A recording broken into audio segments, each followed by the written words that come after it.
Greetings, I am Kyle Moores, and I am joined today by Silver. Today, we are going to bring you through the creation of my recent project, Trials of the Villainess. And I'll talk about the major elements of the animation with a guide on how it all came together. So, without further delay,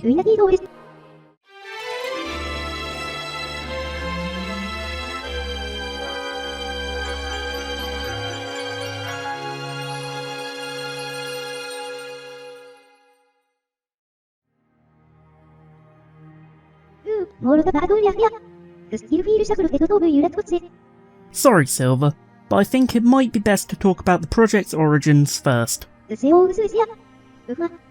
Don't worry, we'll get to that part soon.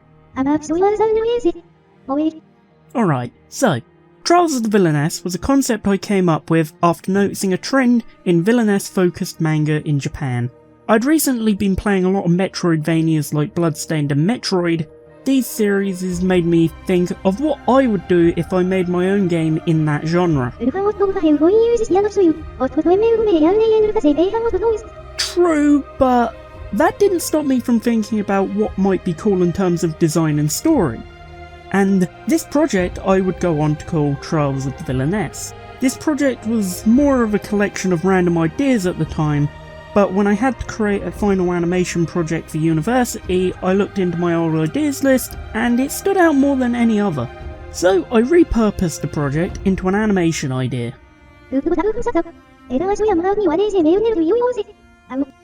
Outside of the story and a few aesthetic ideas, almost everything. Yes, but it saves more time coming up with a sort of repurpose than coming up with a new project from scratch. Actually, it's quite interesting. The original project was a Metroidvania game focused on building up equipment and stats to take part in turn-based RPG boss battles. The gameplay would have been a mixture of... Now that you mention it, probably not. Well, let's move on to characters.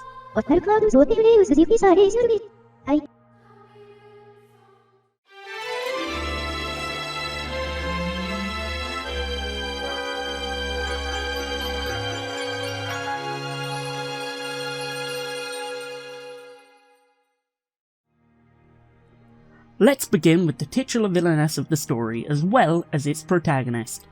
Ladies and gentlemen, I present Scarlet Blakema. Her intricate, blood-red dress reflects both strength and passion. It also takes heavy inspiration from Nero Claudius, a character that first appeared in Fate Extra on the PSP. Other aspects of her design take minor influence from other different villainess in modern media, though it's difficult for me to precisely explain these details. While Scarlet looks weak, her true power actually pushes the absolute limits of what a human can achieve. Her biggest weakness is her violence-loving personality. She tries to keep this hidden under a layer of noble etiquette, however it often leaks out as passive aggression towards people she doesn't really care for, only fully coming out around people like the Saintess Devia Luminol, who she actively dislikes. Part of the story, Scarlet is engaged to Ariscard, the prince of the kingdom that is later taken over by the demons. Though this relationship is not one she enjoys, viewing it as chaining her down from freedom. Both Arist and Devia's outfits were designed taking inspiration from the elegant prince suit seen in Fable 3 on the Xbox 360. With a dual blue-coloured design meant to represent the crossing of cultures between the two characters' cultures. Arist's blonde hair is a reference to the common image in Eastern culture of a blonde prince, while Devia's pink hair and twin tails are designed to reflect purity and innocence in her character. The two characters hold romantic feelings towards each other. The only reason the prince didn't cancel his engagement with Scarlet before the story's beginning was his desire not to undermine his father's decisions, though this breaks when he learns of the bullying Scarlet inflicts on Devia.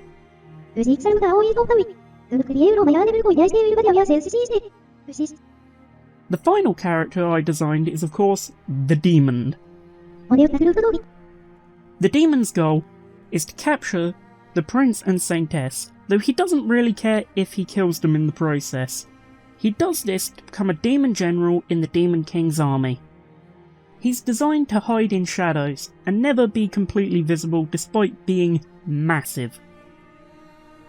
He has pointed mechanical claw-like hands for slicing apart his prey and a pitch black skin tone that makes him block out any light.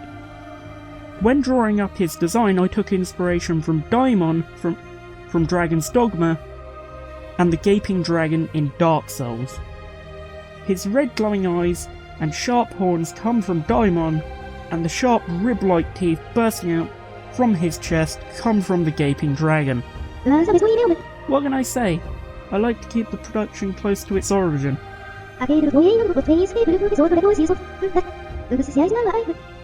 Well, that's actually the Demon King himself. For now, I'm choosing to keep quiet on that one though. Be patient, Silver. I'm sure you'll see him again in future works.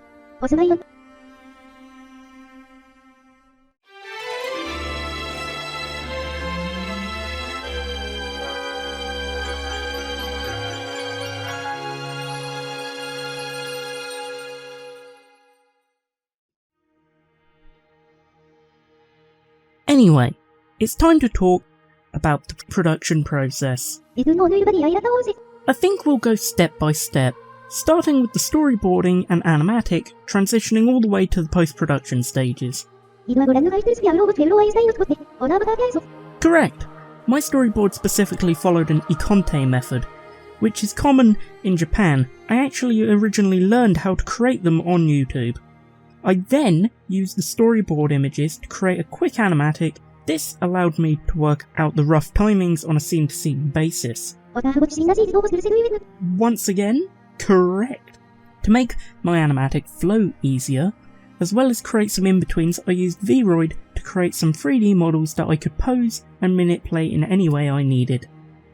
This allowed me to create the frames in 3D while still working in a way that allowed me to ensure realistic human proportions for my characters. With all except for the demon, of course, who I chose to animate more freestyle as to create an unreal feel to the character.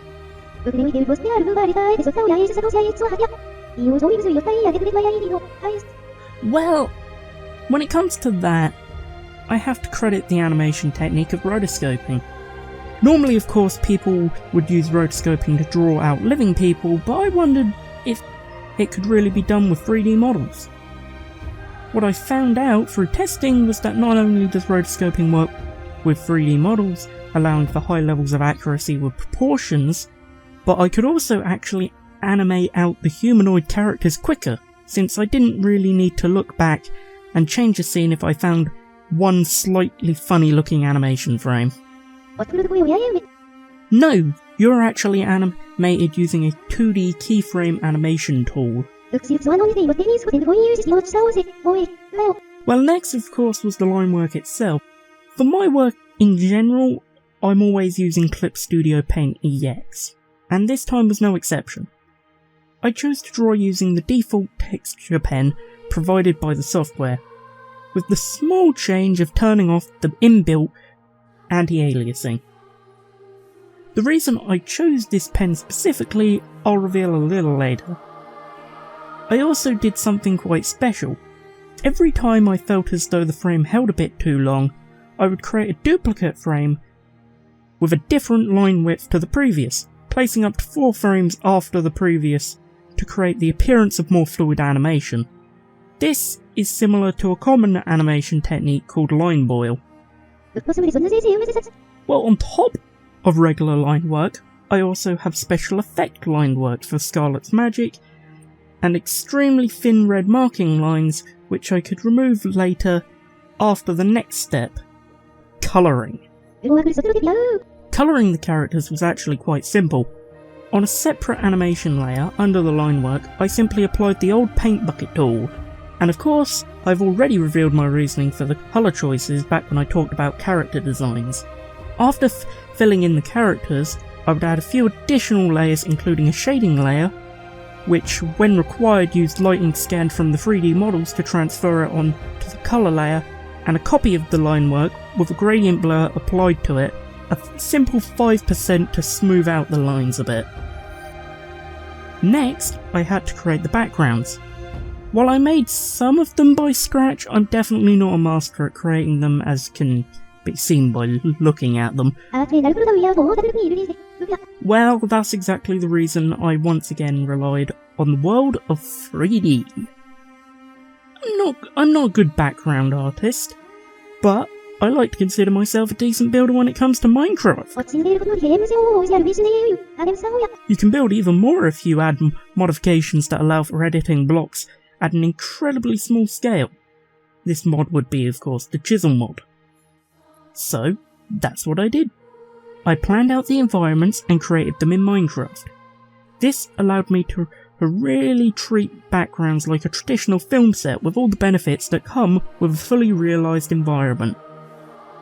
The backgrounds could then be converted using the same rotoscoping techniques as the characters. As far as I'm aware, I'm the only one. Though if you do consider regular rotoscoping, it's not exactly a new concept, and anyone who does rotoscoping should be familiar with the method. I also know that a lot of background artists use photographs of real places as a basis for their backgrounds in the first place. So all I'm really doing is adding in the step of building the location in that original photograph. Of course, the last step of editing in the animation file is the post effects.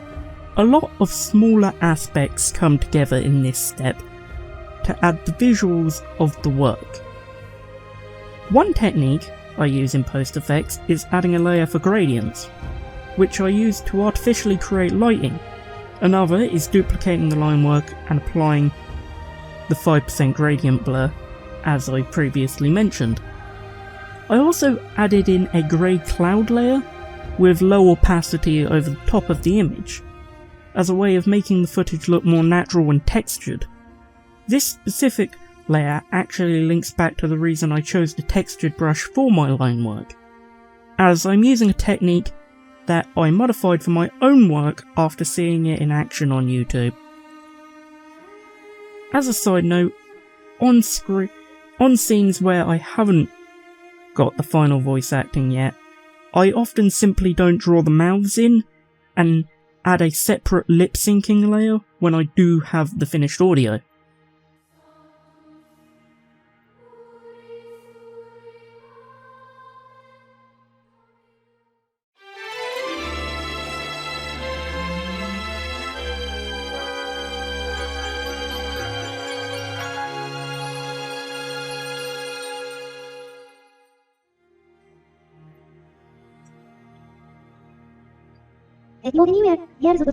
Sorry Silver, not quite.